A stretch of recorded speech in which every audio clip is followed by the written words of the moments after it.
Well, each year, thousands of children are diagnosed with cancer. Now imagine getting that diagnosis when you're just 5 years old. That was the reality for one Kingston girl. Now, more than a decade later, her life is coming full circle. This is it. Hundreds of beads strung together. This bead right here was when I lost my hair. Represent loss. But on that same strand, It's okay to have good days and bad days. you'll find hope. You know, that's what makes up our legacy. Together, they tell a story of strength. I was 5 years old. It was December of 2009. It was just days before Christmas. Kaelyn Adams wasn't feeling well. Her father, Cal, noticed a spot on her neck. He told me, well, it's an infected lymph node. And he said, it'll get better. But it got worse. He told me, he said, there's nothing good I can tell you. She's got a tumor the size of a football that's inside of her chest. It has collapsed her left lung. It's growing into the right side of her body. Doctors sent them to St. Jude. And he said she may have 2 days to live. The family's only hope. I had T-cell acute lymphoblastic leukemia.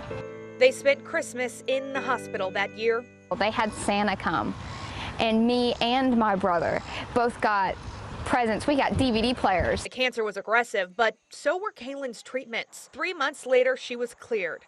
Her bills totaled more than $500,000. The very first bill that I have here on top is one that my insurance wouldn't pay, and it's for $8,000. The Adams family didn't pay a dime. I can tell people that I've never received a bill from St. Jude Hospital, and they can hear that, but until they really see it.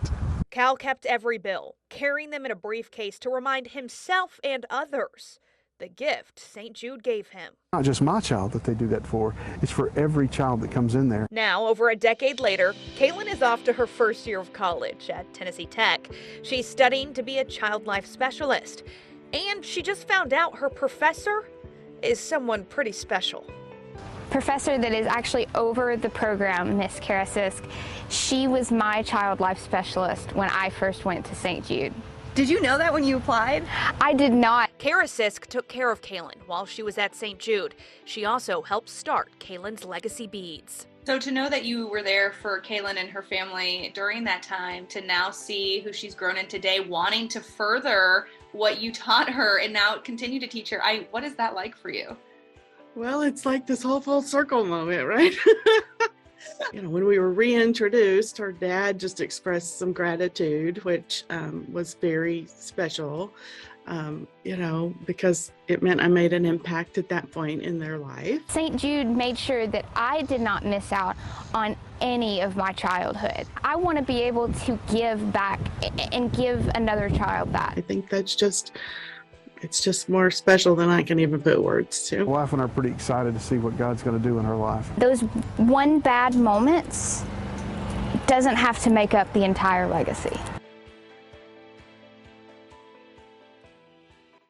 So Kaelyn actually just finished up her last appointment at St. Jude, and now she is at college. And Tennessee Tech actually is one of the only colleges in the area that have the child life specialist degree, which is so important for these hospitals all over the country.